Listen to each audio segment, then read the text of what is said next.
कहानी उन आम घरों की है जहाँ खाने वाले तो कई, लेकिन कमाने वाला एक मर्द ही होता है। बावजूद इसके उससे उम्मीदें कम नहीं होती। देखिए जी, सामने वाले वर्मा जी कैसी अच्छी तरह से सफाई करते हैं छुट्टी वाले दिन अपने घर की, और एक आप हैं। अरे यार, उनके पास कार है, ऑफिस पास में है और हफ्ते में 2 दिन की छुट्टी होती है, तो फर्क तो पड़ता है ना। मेरी तो शादी ही गलत हो गई। अरे कोई मस्त लड़का मिलता, कमाता भी, घुमाता भी, घर के कामों में भी मदद करता, लेकिन नहीं जी, हमारे वाले को तो कमाने से फुर्सत ही नहीं, और कमाई भी ऐसी कि कोई जरूरत पूरी ही नहीं हो रही है। सुनील बेचारा शीना को देखकर सोचता है कि शीना सही कह रही है। देखने में सुंदर है, घर का सारा काम कर लेती है, उसे तो कोई भी अच्छा लड़का मिल सकता था। क्या सोच रहे हैं? भागने का इरादा तो नहीं है? अरे नहीं मेरी प्यारी बीवी, मैं तो नहीं, पर डर है कि तुम नहीं कहीं भाग जाओ मुझे छोड़कर। शीला सुनील के मुंह से प्यार भरी बात सुनकर मुस्कुराती है। आप भी ना। सुनील एक दिन ऑफिस से घर आता है कि तभी शीना कहती है, सुनिए जी, वो मेरी सहेली आई थी, सारा दिन वो लोग यहीं थे, अब जा रही थी तो मैंने कहा नहीं, मेरे पति छोड़ आएंगे ना तुम्हें, तो रोक लिया मैंने। सुनील थोड़ी देर कुछ सोचता है, फिर कहता है, ठीक है, मैं कपड़े चेंज करके आता हूँ। अरे तेरे पति को तो लग रहा है कि अच्छा नहीं लगा। अरे नहीं, ऐसी कोई बात नहीं है, रुको मैं अभी उन्हें घर के कपड़े देकर आती हूँ। शीना अंदर जाती है जहाँ सुनील पलंग पर लेटा होता है। अरे क्या मजाक है, वो कह रही है कि आपने मुंह बना लिया। सही तो कह रही है, सुबह से अब ऑफिस से लौटा हूँ, एक कप चाय का तो पूछा नहीं, 20 किलोमीटर जाओ और आओ, और फिर कल उसी टाइम पर ऑफिस। अरे यार, मुझे गाड़ी चलानी आती ना तो बोलती भी नहीं आपको, और कौन सा रिक्शा खींच कर जाना है आपको। सुनील अब क्या बोलता। रात देर से आता है और सो जाता है।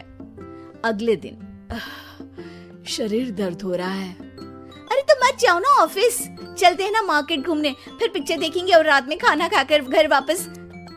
सुनील जब सारे दिन की थकान वाला शेड्यूल सुनता है तो वो सीधे सीधे ऑफिस के लिए तैयार हो जाता है। अब आए दिन शीना की डिमांड बढ़ती ही चली जाती है और सुनील उसको पूरा भी करता, लेकिन एक दिन, ए जी मेरा भाई आ रहा है, उसे 2 लाख रुपए की जरूरत है। हाँ तो मैं क्या करूँ शीना, मेरे पास इतने रुपए नहीं है।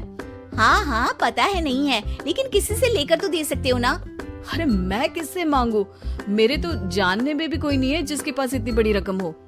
तभी वहाँ शीना का भाई शीनू आ जाता है। जीजा जी कैसे हैं आप? अब मैं ठीक हूँ शीनू, अचानक इतनी बड़ी रकम की जरूरत कैसे पड़ गई? अरे जीजा जी, वो बिजनेस शुरू किया ना, तो उसके लिए पैसे की जरूरत है, काफी हो चुका है, थोड़ा पैसा बचता है तो मैंने सोचा आपसे ले लूं। अब देखो मेरे ऑफिस में कुछ लोग हैं जिनकी सेविंग अच्छी है, मैं उन लोगों से बात करके देखता हूँ। सुनील ऑफिस से किसी से पैसे लेकर शीना को दे देता है। शीना वो पैसा भाई को दे देती है 2 महीने बाद। अरे यार शीना, वो ऑफिस वाला आदमी अपने पैसे मांग रहा है, कैसे दूं? अपने भाई से बोलो ना पैसे दे दे। अरे हाँ दे देगा, कहाँ भागा जा रहा है, आप उनको बोल दो कि दे देंगे। थोड़े दिन बाद, शीना वो आदमी मुझसे आज भी पैसे मांग रहा था यार, मैं तंग आ गया हूँ, ऑफिस जाते ही सामने उसका चेहरा दिखता है, क्या बोलूं, बार बार पैसे मांगता है। अच्छा मैं शीनू को फोन लगाती हूँ, बात करके देखती हूँ। शीना भाई को फोन करती है, लेकिन वो फोन उठाता ही नहीं। लगता है भाई कहीं ऐसी जगह है जहाँ नेटवर्क की समस्या होगी। सुनील अगले दिन दोपहर को ही घर आ जाता है। उसका चेहरा उतरा और परेशान सा होता है, वो रोने लगता है। अरे क्या हुआ जी, आप इतना परेशान क्यों हैं? सब ठीक तो है ना? अरे नहीं शीना, कुछ ठीक नहीं है, मैं ठीक नहीं हूँ। तुम्हारे भाई के लिए मैंने जो पैसे लिए थे, उस आदमी ने आज भरे ऑफिस में सबके सामने मेरी बेइज्जती कर दी। सबके सामने आज मैं कर्जदार बनकर खड़ा था।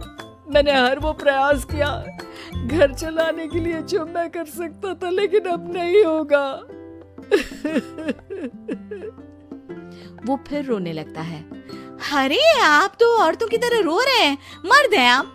क्यों, आदमी के सीने में दिल नहीं होता, या फिर वो इंसान नहीं मशीन होता है? अरे मैं थक चुका हूँ शीना, तुम समझती क्यों नहीं? मैं भी शारीरिक और मानसिक रूप से थकता हूँ, मैं भी आराम करना चाहता हूँ, सुकून चाहता हूँ। मैं अब कुछ नहीं कर सकता। कुछ नहीं। वो बैठ जाता है। शीना पति को हैरान परेशान देखकर चुप हो जाती है। अगले दिन, सुनिए, ये लीजिए 2 लाख रुपए, उस आदमी को दे दीजिए और बोल दीजिए कि आज के बाद किसी को पैसे के लिए बेइज्जत ना करे। सुनील पैसे देखकर राहत की सांस लेता है। अरे शीना, तुमने तो मेरा बहुत बड़ा काम कर दिया। अब मैं शान से ऑफिस जा सकता हूँ। लेकिन ये पैसे आए कहाँ से? ये पैसे मैंने अपने गहनों को गिरवी रख कर लिया है। तुम ठीक रहो, निश्चिंत रहो, मैं बस यही चाहती हूँ। मुझे माफ करना, पर अब मैं समझ चुकी हूँ कि मर्द को भी दर्द होता है।